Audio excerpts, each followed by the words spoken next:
Pakcik dah berapa lama duduk dekat sini? Baru seminggu. Baru seminggu. Anak Indonesia. Saya ni sahabat saya, abang saya ni, Datuk Isyam. Kami ni daripada Persatuan Pengguna Semboyan Malaysia. Ya. Saya Yusof Hazmi, pakcik. Ya. Yalah, kita saudara ni sama ada saudara daripada mana-mana negara pun semua saudara ya. kan. Apa lagi kita Kan? satu agama. Kita nak Nusantara kan. Mm-hmm. Dan kita tak pernah pandang orang mana-mana negara. Saya pun selalu ziarah Indonesia juga sebelum ni. Ya. Jadi kita semua satu rumpun lah. Ya, semua. Jadi kami ni minta maaf jugalah pada pakcik ya. Apa ni, minta maaf banyak-banyak. Jadi bukan apa kau pula minta maaf sama pakcik?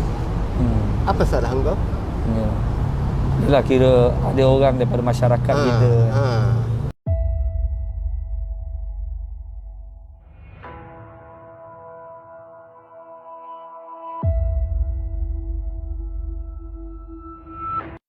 Terima kasih kepada tuan moderator kita.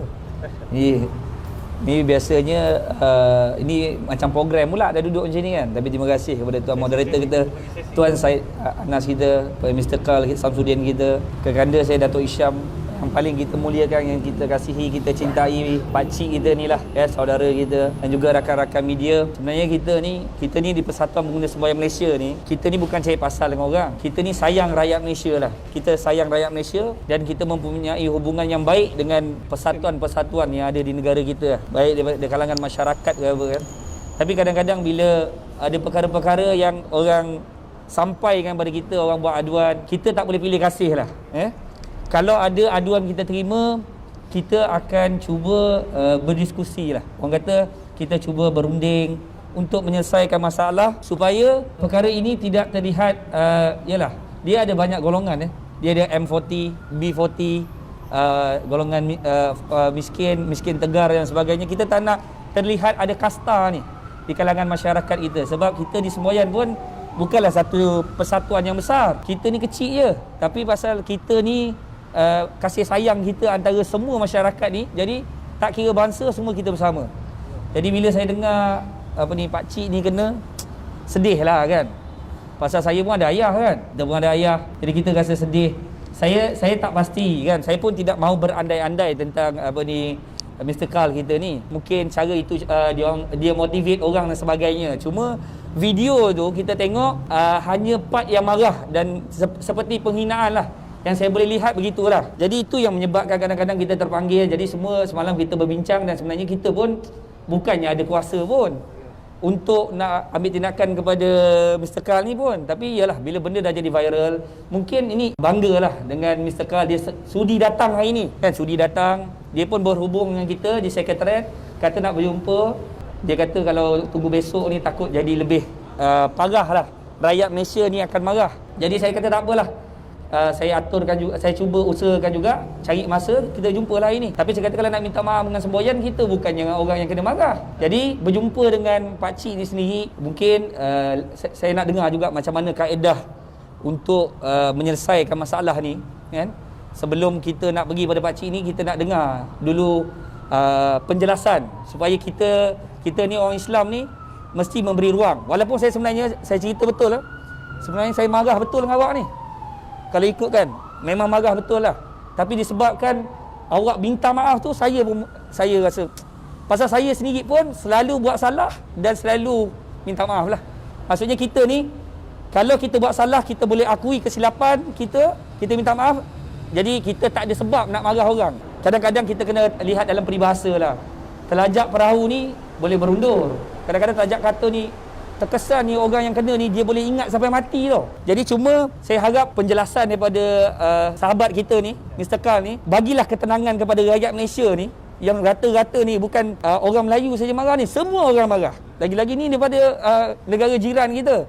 Apa pun kita terima kasih lah sebab sudi berdepan. Kalau awak minta maaf dengan betul-betul keikhlasan, insya-Allah hadirkan benda tu.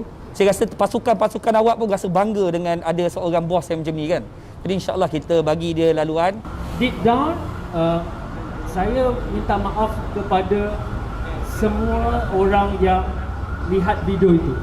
Saya minta maaf kepada semua yang lihat video itu dan tak ada niat pun saya sebenarnya untuk datang nak tolong orang dan nak maki ataupun hina orang. So jadi benda yang pelik lah, you datang nak tolong tapi kenapa you nak maki? So kalau sebenarnya because saya dah dalam bisnes ni dan kadang-kadang saya bagi motivasi dekat orang, bukan dalam nak maki apa, saya memang semangat. Dia tengah cakap kita nak bagi orang semangat, so semangat. Dan pada ketika itu 27 hari bulan pada pukul 11 pagi macam tu, memang saya bagi semangat untuk 20 orang kan, salah satu ni. Lepas tu saya tanya, siapa dekat sini rasa nak share story kan? Saya tak ada offer duit pun masa tu. So tiba-tiba uncle ni angkat tangan dan dia nak share story dia untuk bagi orang lain tahu. Disebabkan keberanian uncle tu lah, baru saya cakap, tanya uncle, baru saya bagi RM20 tu. Bukan saya, siapa nak RM50 dah, bukan. So kita ada report tu dan kita ada saksi-saksi juga. Kan? Dan saya tak pernah sound pakcik ni pun, saya hanya bertanya dia. Kan? Saya tanya dia, pakcik boleh tak pakcik share tu kan? Dan cara saya cakap tu adalah cara saya cakap dekat semua orang. Saya tak ada menunda kat pakcik tu pun. Saya bertanya kepada pakcik tu dan mungkin cara saya agak kasar dalam bertanya, saya minta maaf. Sebab saya minta maaf mungkin pertama kali dalam hidup saya bercakap dengan orang yang agak berumur. Saya minta maaf dekat situ dan I learn a lot. Dan sahabat-sahabat pun family saya pun betul tegur, kalau nak bagi motivasi dekat orang berumur bukan itu cara dia. Dan saya minta maaf. Dan saya learn dan saya berjanji kepada Rakyat Malaysia, saya tak akan repeat cara saya bagi motivasi dekat orang yang berumur pada saya macam deep down saya minta maaf. Ni pertama kali ke bagi motivate pada orang yang warga emas? Ya, pertama kali. Selalunya adalah sama-sama bayar dengan saya macam tu. Saya minta maaf. Bukan niat saya nak menghina, tetapi mungkin cara saya kasar because saya tak pernah ada pengalaman untuk bercakap dengan orang yang berumur pada saya. Sebab datang sini dia bercakap, Kak, you kena bagi diorang semangat, bagi motivasi. So saya tengok yang berumur-umur ada. So disebabkan saya punya pengalaman selalu bagi motivasi dekat orang muda ni, mungkin pengalaman saya tu terbawa dekat sini. Saya minta maaf Pak tu. Baik. Dan kalau saya rasa benda tu salah sangat, saya tak akan up benda tu dekat social media saya. Sebab saya rasa benda tu macam tak ada apa-apa pun sangat. Tetapi disebabkan ada beberapa orang petik benda tu dan dia spin the story dan dia jadi viral. Dan saya minta maaf kepada semua. Dan saya hadir hari ni bukan saya nak cari pasal ke apa, saya memang nak deep down saya minta maaf. Saya minta maaf kepada semua. Kalau salah saya minta maaf. Saya cuba yang terbaik dah, because pagi tadi pun saya explain dekat social media saya. Boleh baca dan petang ni saya cakap yang ni lah, saya minta maaf. Saya minta maaf. Kepada pakcik ni secara individu, Ketua Rakyat Malaysia dah selesai.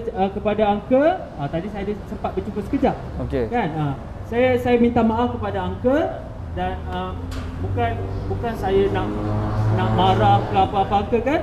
Because saya nak tolong dia. Dan saya gembira dia berani. Sebab saya cakap orang yang berani insya-Allah boleh ubah hidup. Dan saya sangat gembira uncle ni bangun berani dalam banyak-banyak. Dia first bangun berani. Dan tak ada orang dah bangun lepas tu. Dan saya sangat gembira sebab tu saya upah. Bukan saya sebelum tu saya tak tunjuk video upah tu sebab saya tak nak tunjuk kat orang Malaysia saya upah orang. Tapi disebabkan nak kena explanation, saya nak tunjuk. Macam saya sekarang ni semangat, jadi merasa macam cakap nak termarah. Bukan saya nak termarah, ni semangat. Energy.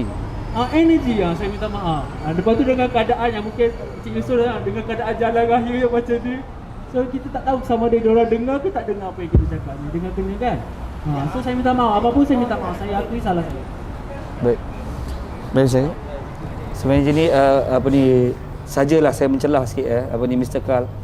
Kemungkinan tadi sebut tak biasa motivate orang yang warga emas kan. Betul. Tapi saja saya nak share lah baginda Rasulullah sallallahu alaihi wasallam ni, dia didik kita ni adalah ketika dia ada satu kisah di mana Sayyidina Umar bin Khattab radhiyallahu anhu menunggang kuda, sedang menunggang kuda. Sayyidina Umar ni badannya besar, tinggi. Dia duduk di atas kuda, kakinya kedua-dua boleh cecah ke tanah. Kuda pada zaman Rasulullah ni, satu kuda yang sekarang ni 1.5 lebih besar. Jadi ketika Sayyidina Umar duduk di atas kuda, Rasulullah SAW tegur Sayyidina Umar, "Wahai Umar, sesungguhnya Allah Subhanahu Wa Taala benci orang yang bermegah-megah, tapi Allah tidak benci pada orang yang bermegah-megah berhadapan dengan musuh." Jadi sebenarnya dalam motivate ni, kita sebenarnya nak lahirkan apa? Saja saya share, sebenarnya bila kita berhadapan dengan orang-orang yang sebegini, kita kena bagi dia orang semangat. Tapi semangat itu adalah semangat membangkitkan bahawa semangat untuk mereka berjuang. Bukannya kita downgrade dia. Kalau kita downgrade dia dalam motivate you kena tahu you punya platform kat mana you nak bawa. Kalau you bawa platform untuk orang yang nak berbisnes, lain. Energi tu you boleh bawa lah. Tapi kalau orang yang kesempatan hidup, hilang punca pendapatan, orang yang dah tak ada apa-apa ni, tak semua orang mempunyai nasib yang sama. Saya nak kena bagi tahu benda ni supaya benda ni umum tahu. Jadi kenapa Allah jadikan beza-beza? Sebab tu Allah jadikan tinggi dan rendah. Sebab apa? Sebab Allah nak meletakkan perbezaan supaya manusia belajar bersyukur. Bila bercakap dengan orang yang susah ni, pertama kita kena duduk lebih bawah pada dia. Ini nak orang-orang yang perlu macam mana? Kita kena bagi motivate dari segi keagamaan. Kita kena bagi dia inspirasi balik. Kita kena bagi dia semangat. Pakcik kena teruskan hidup. Pakcik kena teruskan hidup. Pakcik Allah ada. Ini benda-benda macam ni. Jadi cuma saya bercakap ni, saya kongsi lah. Sebab saya rasa awak ada future yang bagus kepada orang-orang yang nak berniaga. Cuma dalam bab ni kita kena tengok. Kita kena tengok kita punya, bila kita nak bawa modul ni, modul apa kita nak bawa kepada masyarakat ni. Jadi insya-Allah mudah-mudahan kita dapat, saya dah faham lah apa yang Kal lalui. Saya ingat awak ni golongan elit dah ni, orang yang pandai-pandai sangat. Jadi jadi tak apa, tapi apa pun bagus. Jadi kalau kita lebih terapkan, contohnya kita kan orang Islam, dapat terapkan agama, lagi hebat. Kita tak nampak silap kita. Tapi bila ada guru-guru cakap, awak Yusuf Hazmi kena jaga ni, kena jaga akhlak, kena jaga mulut, kena jaga cakap. Jadi kita belajar dengan orang soleh. Jadi insya-Allah mudah-mudahan kita lepas ni mungkin boleh bekerjasama dalam bab-bab yang lain. Kan? Bab-bab yang ke depan insya-Allah. Cuma tak tahu apa Datuk Isham sikit. Semua orang melakukan kesalahan. Kita tidak ada nobody perfect. Termasuklah saya pun tak perfect. Tapi cuma yang perlu kita buat adalah memperbetulkan. What's happened. What's next? Next ni adalah satu pengajaran untuk kita semua. Termasuk pada Kal, termasuk juga pada saya. Saya pun tak perfect kan. Sama juga. Saya pun bukan orang baik. Untuk kita sama-sama lebih bersopan santun, lebih kita bersifat lebih merendah diri kepada orang yang lebih tua daripada kita dan juga kepada orang yang lebih kurang bernasib baik daripada kita. Semoga dengan itu Allah memberi rahmat kepada kita semua. Kita mendapat keberkatan yang pelbagai, keberkatan dari segi umur, keluarga dan lain-lain lagi lah. Saya merayulah kepada kawan-kawan dan rakyat Malaysia seluruhnya, maafkanlah yang kejadian semalam. Maafkan anak anda ni, anak anda Kal. Okey. Okey lah. Alhamdulillah. Dah itu sajalah.